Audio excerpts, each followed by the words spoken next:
네, 오늘은 청취자 오창원 씨가 월급 명세서를 자세하게 들여다봤는데 매달 4대 보험 말고 장기 요양 보험료라고 하는 게 빠져나가더라. 이게 도대체 뭐냐? 이런 질문을 보내오셨습니다. 이 장기 요양 보험료라는 건 말 그대로 나중에 나이가 들어서 치매 같은 노인성 질환이 생겨서 장기적으로 요양이 필요한 상황이 되면 그때 나라에서 요양비를 내주는 일종의 국가가 운영하는 보험제도입니다.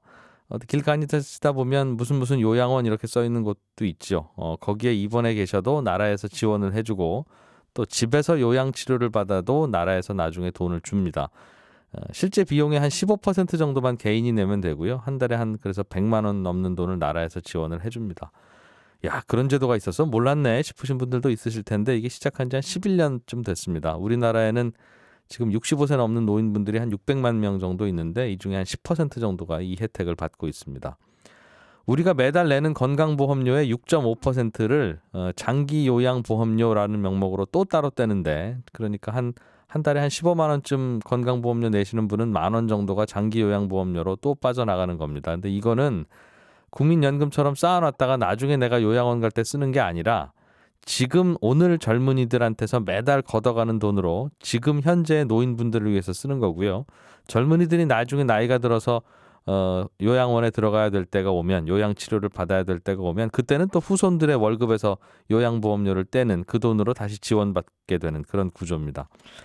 요즘 전체 예산의 한 80%, 이 요양 예산의 80%는 이렇게 매달 걷는 보험료로 충당하고 있고요.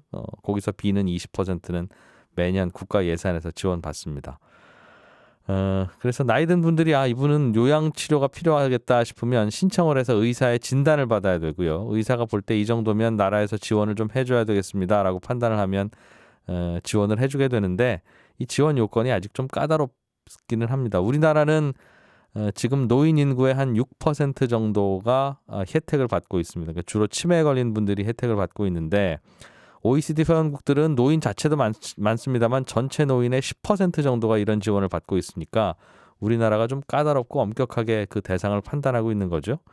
그래서 우리나라도 수혜 대상을 좀 늘리고 그러려면 이 장기 요양보험료도 좀 더 많이 걷어야 되는 게 아닌가 이런 취지의 논의는 하고 있는 중입니다.